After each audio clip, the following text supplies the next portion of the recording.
And we're back. Today on episode 3, follow ups to the last couple episodes, and some fools forgot you can't silence Americans. Lastly, we have my favorite, a useless piece of paper.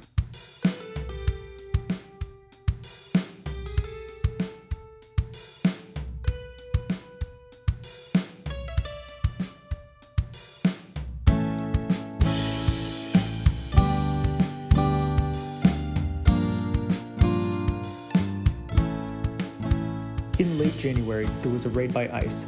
That's the Immigrations and Custom Enforcement. The raid was in Newark, New Jersey. ICE detained several employees of a restaurant. One of the employees detained was not just a U.S. citizen, but a U.S. veteran.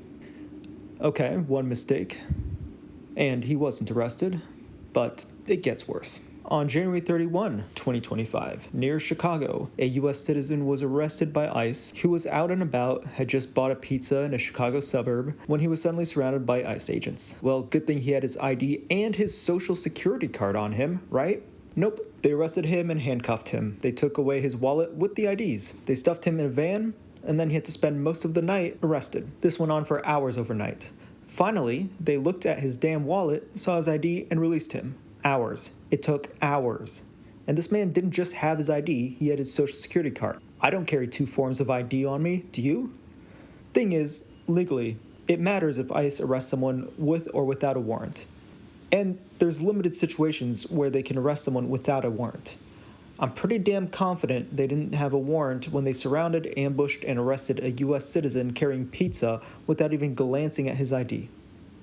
I haven't even touched on the recent deportation of Venezuelans to a jail in El Salvador. Trump's administration said they were part of a gang, but for some of them, the only evidence was having tattoos. And based on what has come out since, it sounds like some of them weren't part of the gang at all, and the tattoos were completely unrelated. This includes a famous former soccer player with some soccer-related tattoos.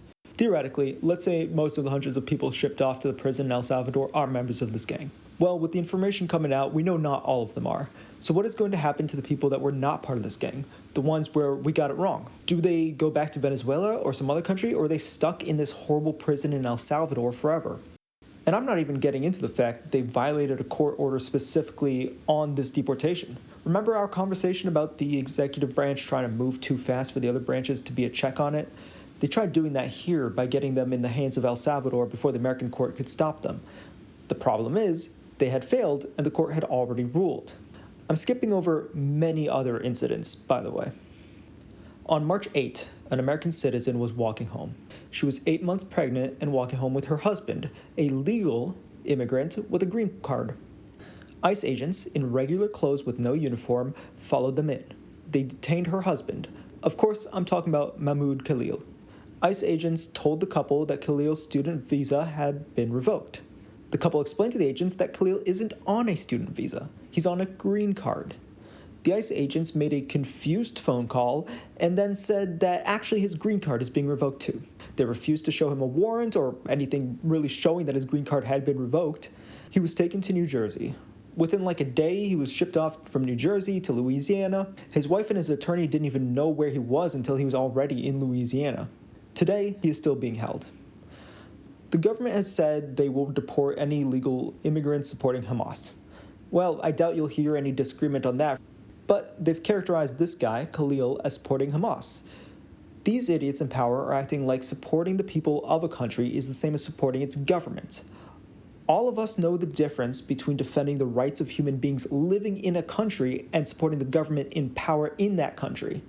That's true whether we're talking about Gaza, Israel, Russia, China, or America. Palestinians in Gaza have not been allowed to freely vote Hamas out of power since they were first elected almost 20 years ago. And no, when they were voted in, I don't think most people were voting for what Hamas became. So no, supporting Palestinians, the human beings living in Palestine, is not the same as supporting Hamas. So that's what's happened so far with Mahmoud Khalil. He was supporting the rights of Palestinians, not Hamas, the people in Palestine, and the government deported him for that. They didn't like his political speech. And once again, the people in power show how dumb they are.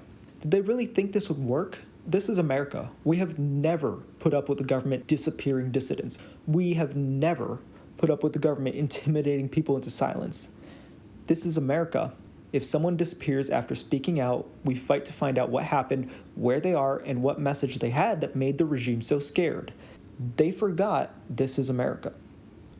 Remember the El Salvadoran prison the Venezuelans were sent to? Now Trump is threatening to send people convicted of vandalizing Teslas to that prison. American citizens convicted of vandalizing Teslas. Not even a violent crime on another human being. Imagine that. Shipping out American citizens to fill this horrible jail in El Salvador. I don't think he'll actually do it, but I don't appreciate the threat. And if he does do it, I don't know what being an American even means anymore. Alright, I'm sorry that was a more forceful take than usual, but what kind of country do they think they are in that they can just pull this shit?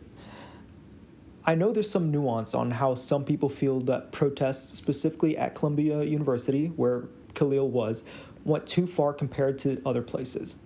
But a line was crossed here that has nothing to do with that, and I have not seen anything linking Mahmoud Khalil to that.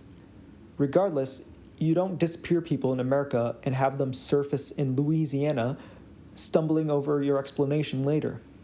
Not because the government is always full of angels, but because the people don't allow it. That said, if you write in and disagree with me, don't worry. I won't attack you, and of course I will honor any request to stay anonymous. Alright, now our follow-ups on prior topics. Didn't have anyone writing in to follow up this week. That's okay. Again, new podcast, not much of an audience yet. But if you write in the future on any prior topics, that's totally fine too, and I'll bring it back up. So, first, following up on our very first topic, the firing of federal workers. Over the past couple episodes, the topic of separation of powers rose to the surface from that discussion. So to recap a bit, separation of powers is necessary to make sure we still have the option to vote someone out of power or a faction out of power if they really go off the rails. Like if Trump were to decide that he gets a third term in office, in violation of the Constitution, and we don't even get a vote on it, then the other two branches of government would need to remove him from power. And it's not just Trump. If anyone is elected president and then turns around and goes really way against this country's interests, the other branches need to check them. Here's one last component of that. We don't really know the people we are electing. Even if you get excited about a candidate and it feels like your opportunity to finally get your team in power and you want them to fight aggressively and change things quickly, we don't really know them. I don't personally know the people I'm voting for. You don't personally know the people you're voting for. And even if you're voting for the perfect ideal candidate, we don't really know that person. We don't know what they'll become when they are given power. That's why we still need the power to remove them. And we still need functioning separation powers in order to have the power to remove them. Another subtopic that surfaced when talking about the firing of federal workers was the firing of watchdogs. I still have not heard a good justification for that. I've heard justifications, but not good ones. Well, now Trump fired the people at DHS that are responsible for that agency staying in line and not being a shit show. DHS is the Department of Homeland Security. ICE is part of DHS. We already talked about everything going on with ICE this episode. So even if you are an American citizen, I guess carry your ID with you and hope you can convince them to check it. I wish we could be more confident they actually would. Not only have they failed to do that, but with the watchdogs at DHS removed, there's not much of a check on them. All right, my last follow-up here. Follow-up on the issues with the Democratic Party and sort of them not realizing that one reason they're so unpopular is you can't just slap the message of the day on a candidate who doesn't really authentically believe it, or at least isn't passionate about it. First, I owe you all an apology. I did not articulate my thoughts well last episode, so let me start by stating my hypothesis better. You cannot just have your existing candidates fix their messaging. Instead, you need candidates that are passionate about the message. People are smarter than you think. They can tell if a candidate cares about what they are saying. So that's what the Democratic Party does not seem to realize. But there's another component I did not talk about last time. Democrats seem to still believe it is more important never to make a mistake than to put yourself out there and speak your mind directly, especially when they just want to be the reasonable alternative to a bad candidate. I don't think they're right about that. Not in today's attention landscape. Not in a day and age where it's easier than ever to tune you out. You need to be worth listening to. Being a plain candidate that just says nothing wrong is not going to make anyone listen to you. Whereas being a controversial candidate will have both your strongest and weakest moments break through, which might be better. And talking heads on TV contextualizing why someone else is wrong is not enough. Now, to be clear, I'm not saying be a bad candidate and purposely be controversial, purposely say things that are wrong. I'm just saying it's better to take the risk by just being direct and honest and speaking your mind than to be so sanitized that you don't have good or bad moments. Quick tangent. Do you think AOC would have done a better job than Kamala Harris or Joe Biden last election? AOC is actually authentic and passionate about the issues of the day. Yeah, she's controversial, but she has moments that almost break through. But Democrats shy away from her, so instead of helping her break through, she's kind of suppressed, and then the right can shape her image into whatever they want. But if you actually listen to her trying to explain something to other representatives in the House, she might be one of the most intelligent people there. So I don't know, that's a hard one, but do you think AOC would have been stronger than Kamala Harris as a presidential candidate for the moment they found themselves in 2024? A change election, a rejection of the existing systems? The obvious argument against it is that Kamala Harris probably did win support from people who were okay with a status quo candidate to avoid Trump, but would not have been willing to vote for someone who would have implemented heavy change in the other direction.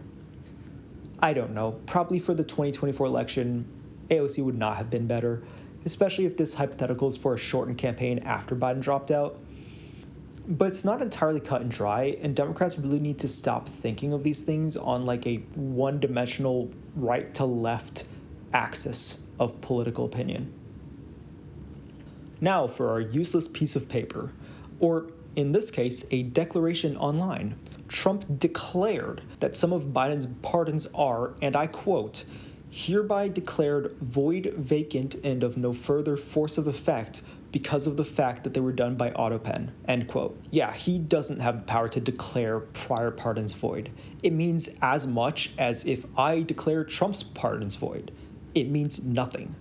He can have an opinion on whether they are actually effective, just like I can have an opinion, but he can't declare them void. He can't make them void. It's a dumb and useless declaration. Also, if it's his opinion that autopen makes them void, if that's his best guess, he's almost certainly wrong there. Also, he declared this on Twitter.